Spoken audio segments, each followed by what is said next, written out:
Welcome back to my channel. It's your boy PorterRock77 here, going 60 frames, no lag. Saying what's got to be said, doing what's got to be done. I appreciate for stopping by again. So today's topic is final grading for E3. Now I held off this on a little while for doing this grading. A lot of comments are being said on other people's grading. Again, of course, the console wars, Sony versus Xbox. Everybody's just I'm just going back and forth on who's the winner of E3 and stuff like that. So I'm going to address that too. But before I address that, I just want to. I didn't do a Nintendo video. If you look back, I did one on Microsoft. I did one on Sony's press conference. So please take a look at those before looking at this video. So that way, this culminates both of those opinions. Okay. But because Nintendo did like a multiple day broadcast and stuff, I don't think it was fair doing apples to apples comparison. The one thing I will say about Nintendo was the Zelda trailer. It was an awesome trailer. The game looks phenomenal. You gotta call a spade a spade.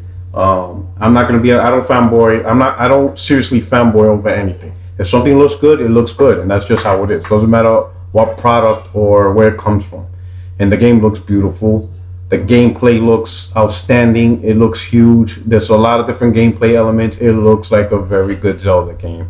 And that might drive me to buy an NX. We'll see more of it, but it looks great. I enjoyed it. But other than that, that's pretty much what I enjoyed from Nintendo and stuff like that. So I'm not going to give them a grade or anything because it's totally different what they did. So I'm just going to stick to Sony and Microsoft because it's an apples to apples comparison. So with that said, let's talk about the grading, all right? So we're going to start off with the Microsoft press conference. I'm not going to rehash everything I said completely. You could please watch my video, my opinion on a press conference, but I give the press conference a B+. I think it was very good. I think I like the fact that they present the hardware. I like they were upfront with the Xbox S, and it's great pricing. I was a little nervous about the pricing, but $299 is a great price.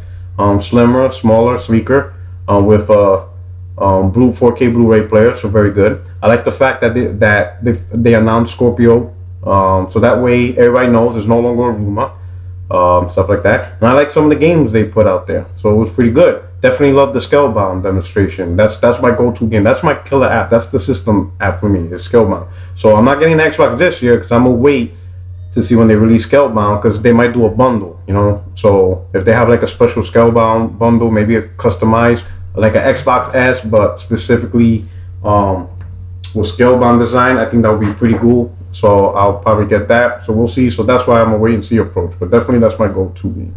So B+. But why not an A? Why not an A- or something like that for the Xbox? The biggest drawback for me on the Xbox or the Microsoft conferences, they didn't announce any new IPs, and I think that's that's my main thing. They didn't announce any future projects and stuff like that. I know among the Xbox community, many are feeling that this is the best conference of E3 because they're showing games that you guys get to immediately play, specifically Recore, right? Forza Horizon 3, Dead Rising 4. And Gears. Those are the 4 main games. So the Xbox community is very excited about playing 4 great games, and rightfully so. You guys deserve that. You deserve to enjoy that, and it's great. Kudos to Microsoft maintaining great relationships with Dead Rising 4 in terms of try to at least at a minimum keep a timed exclusive. Some people saying it's multi-plat because of Steam. Not so sure about PS4, but whatever it is, good job on Microsoft on maintaining that relationship with Capcom to give the Xbox community the first taste of that game. So good on that. Right? So those are the 4 games. And because of those 4 games, and you can immediately play it, you know it's coming this year. Many in the Xbox community are saying, hey, this is the best conference, this is the best show, this is what won. Now I will say this, I don't say winners or losers. I just say which is the best conference. The reason why the whole winner thing means somebody has to be a loser. And I don't think there was any losers. I think they were all great conferences. It's just a question of which one did better than the other. But in the end, it was an amazing conference for both of them. But going back to Microsoft in the 4 games, 2 of those games you guys already knew was coming. Gears of War and Forza Horizon 3. You didn't need E3 to know you're playing those games, this holiday. All right. In fact, the Gears, you already had a multiplayer beta, so you already knew that. So in terms of E3 announcing games that you're about to play, it came down to two: Dead Rising and Recore, and that's it. Those are the two games you needed E3 to identify. Recore, we had no idea when it was coming out or what it was about. E3 showed this is what it's about. They showed gameplay and they gave a date when it was coming out. Dead Rising, there was rumors. In fact, Dead Rising, there was rumors. Some of the rumors was even a remake or remaster, but it ended up being Dead Rising 4. So you needed E3 for that. You needed that presentation. You needed that stage show, and then that's pretty much it. That's what E3 provided in terms of games that are coming out immediately. The next future project that Microsoft demonstrated were either games that were mentioned last year, Halo Wars, Scalebound, We Happy Few. Those games we already knew. It's fine that they showed it again. They showed more gameplay. That's all great and dandy. They did show a new project, State of Decay 2, but that's not a new IP. That's a sequel to a game that was very popular among the Xbox community. So good. I'm glad that's coming out. I'm seeing some positive reactions. But besides all that, where is the new IP, new franchises? Especially with Scorpio coming out next year, what's going to be the new big title to accompany along with it or shortly after it launches? You see what I'm saying? Those are questions that E3 hasn't answered, because if you're going to have a game that comes out in 2017, 2018, a new IP, that means it's being developed now. It's in the process. So why not show it? I know that's just so, that's the reason why I don't really give it an A, because they haven't showed me any projects, any future titles to go along with all these great hardware. So B+ is still a great score. I think it was a great conference. I'm sure the Xbox community is very happy with what you get, but that's why I give it a B+. As for Sony, I give it an A- and stuff. And now everybody's gonna be like, oh, here we go, the pony, whatever. But I'm gonna explain. All right. Sony, with this E3, it was critical because this E3, they dispelled a terrible rhetoric that was going on ever since they unveiled the VR. And that terrible rhetoric, or whatever you want to call it, is that VR is Sony's Connect. You know what I'm saying? So for the last year and a half, or however long VR was out, that was hanging over Sony fans' head. That, hey, this is your Connect. Sony doesn't have the money to invest in new IPs. Many of you who are Xbox fans know that. You've been saying it for a long time. You've been saying for at least a year. You've been saying that Sony's broke. And because they heavily invested in VR, we're not going to see new IPs. Hell, we might not even see God of War. That was the assumption, That rhetoric spread all throughout the Xbox communities. For most of you, it was like fact. Like, Sony's not going to release new games. It's the indie station. That's all they could get. Indies, Kickstarters, and VR. You guys are screwed. That was what you guys were doing for a good year or so. On the Sony fan side, because there was really not much announcements, there was nothing solidified. We were saying that God was coming, but we didn't have proof that it was coming. We felt that, hey, Sony is creating new IPs, but we didn't have proof. But this E3 was the proof, all right? In fact, Sony announced 3 new IPs, 3 brand new ones. Days Gone, Kojima's Death Stranding, and the new Spider-Man game. They all look phenomenal, And Spider-Man's really creating a craze now, because if you go to Sony's channel in the trailer for Spider-Man, there is a lot of comments from other gamers that don't have a PlayStation 4, Xbox and PC gamers that are very pissed off that this game's exclusive to PlayStation 4. And I'm not here to criticize them or to start a fanboy thing, because I understand where they're coming from, because comic books shouldn't be part of the console war in a way, because it's another different medium that everybody's enjoying. So you have huge Spider-Man fans among the Xbox community, and you have huge Spider-Man fans among the PC community, and they will not be able to play this game. So I'm being genuine when I say I feel for your pain. But this is a Sony project. Sony does not make games for Xbox or PC. All right, for the most part anyway, at least on the PC side. All right, they're making this game for their hardware for you to buy. So it's one of those, if you want to play it, you're gonna buy the console. Now, if you can't afford the console because the hobby is pretty expensive, I completely understand that. But if you don't want to buy a PlayStation because you're like, oh, screw PlayStation, and you put in this fanboy, then it's your loss. I have no sympathy for you. I have sympathy for the guys whose budget is tight, and they got responsibilities in the world. You may not have the money to support two platforms. You're not gonna buy a $200 or $350 or $300 platform when you could use that money on games. I get that. I totally get the financial burden that multi-platform gaming can put on a person. So for you guys, I feel bad. That you'll miss out on a great game.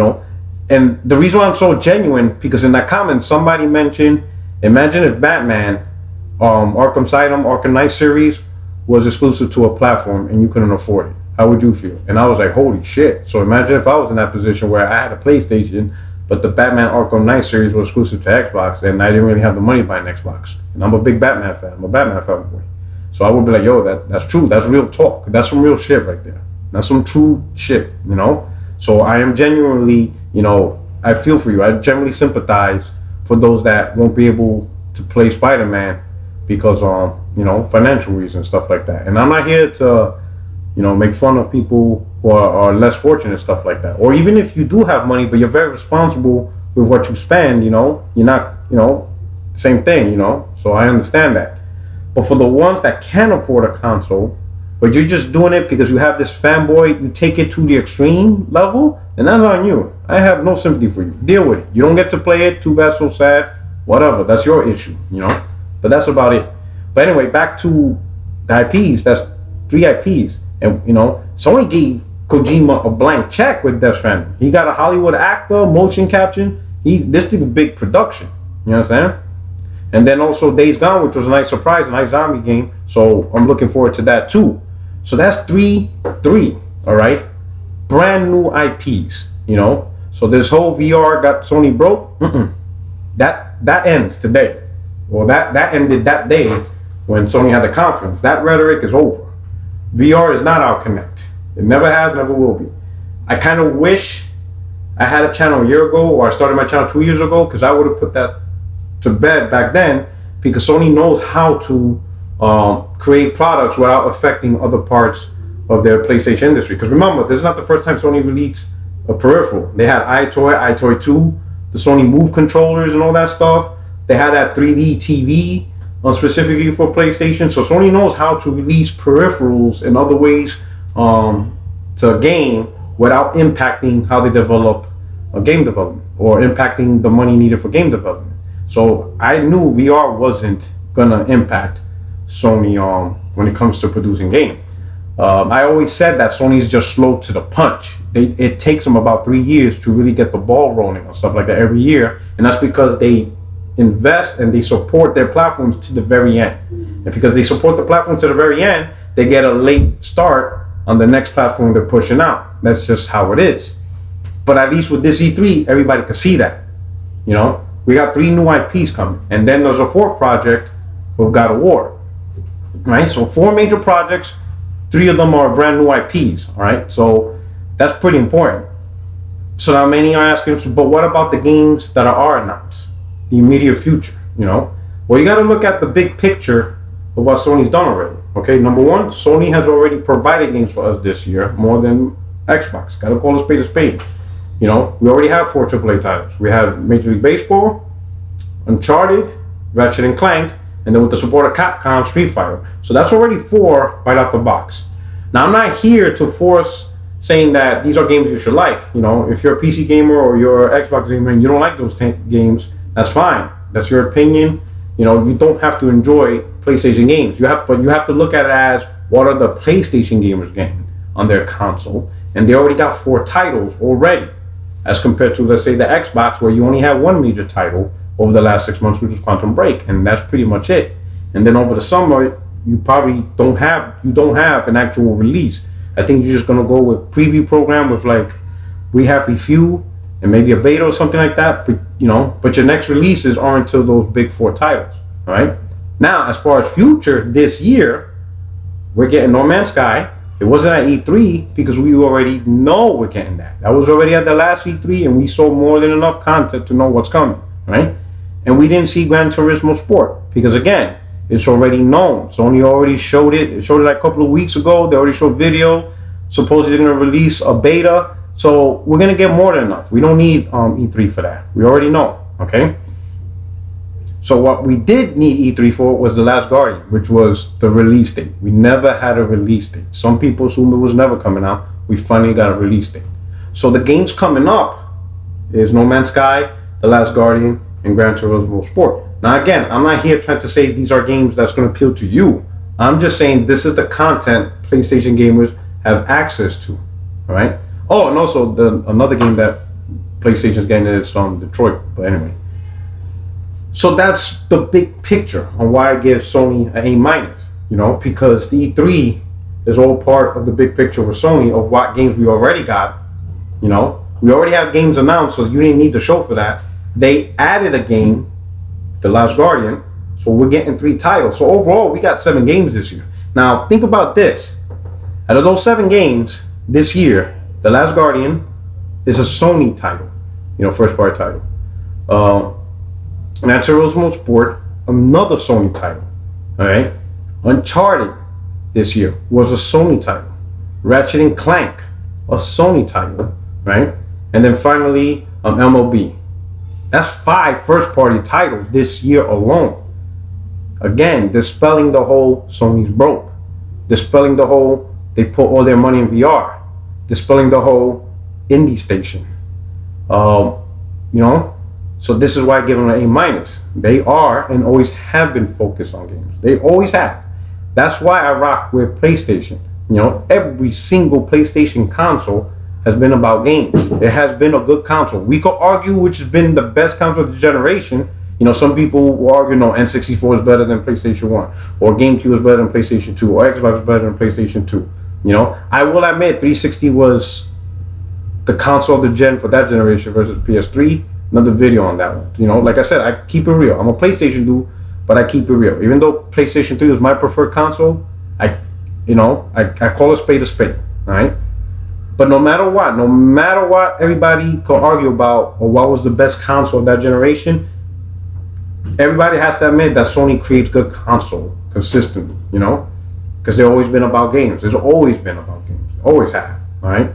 And that's why I give them the A- for this conference and stuff. It would have been an A if they would have showed the Neo. I think that's a bad carrot they're dangling. I don't like how they're doing it. There's a lot of talk on Twitter about that it's releasing this year, and I don't like the fact that they haven't announced it yet. Are they going to announce it in August at Gamescom? Are they going to announce it in September? I mean, how much time are they going to give consumers to be able to purchase this or plan this out? And also to release it at the same time as the VR? VR is $399.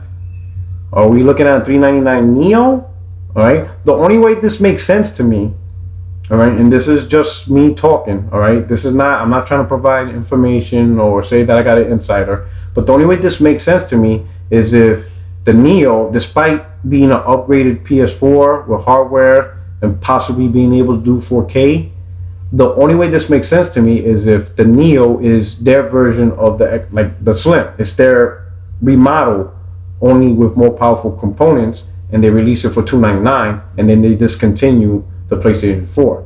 I know a lot of people saying, oh no, but wait a minute, Sony's saying that both games have to run. I'm like, yeah, because there's going to be people who won't upgrade to the PlayStation 4K, the Neo. They're going to keep the PlayStation 4, so obviously all the games are going to, run between the two systems.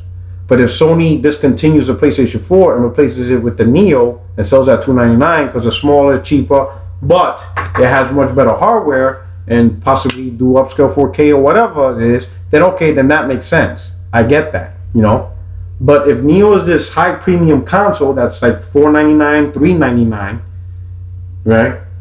And they put it on the same shelf with a PlayStation VR that's $399, then what does a PlayStation vanilla, PlayStation 4 vanilla console want to do? So right now, like if I have the PlayStation 4 and I go in the store, I have a choice of a new experience with VR, or do I get an upgrade experience with the Neo? Chances are most are not going to buy both. There's not that many hardcore gamers. You're not going to get 2 million gamers to buy the Neo and the VR at the same time. You're not going to spend $800. That's very few and far between to do that. So it's going to be interesting what Sony does, but I don't like that dangling carrot. I wish they would have done it. I wish they would explain more of this at E3. But that's why I don't give them an A or A plus, whatever. I think A minus is the highest I go. I like the A minus because they've done a lot of content. I like that they talked about games. I like the fact that they just went straight through. The best part is that they talked very little. They didn't spend all day talking about sales and charts and graphs and had this long overdrawn speech. I'm glad they kept it minimum. They kept it rushing and stuff like that. Right. So that's my grade. Doesn't mean Sony won E3 because, like I said, there's no such thing as winning E3. It's just who had the better conference, and that's just my opinion stuff. At the end of the day, I think everybody enjoyed what was provided. I think the Xbox community is very happy with what they got. Saw some great games, some great announcements, and in the Sony community, the PlayStation gamers like myself, we're all happy with what we got. And at the end, that's all that matters. It's your money. You decide what you want to buy, and it's great stuff.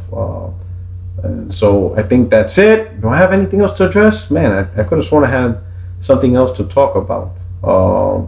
Probably make another video on something else. All right. Oh, I'm definitely going to make a video on the Scorpio. I'm going to make a separate video. In fact, I'll probably just start recording it real quick. But anyway, that's my grade. Please comment, subscribe. I reply back. Do you agree? Do you agree? Do you see? Did it make sense what I'm talking about? Or am I just talking my ass and sound like a fanboy, a typical Sony fanboy? Let me know. All right. But anyway, I appreciate you coming by. Again, subscribe, like, don't like, hit me up on Twitter, and I'll see you next time. Okay. Take care. God bless. Keep it gaming. All right. Always keep it gaming. All right. Take care. Have a good one.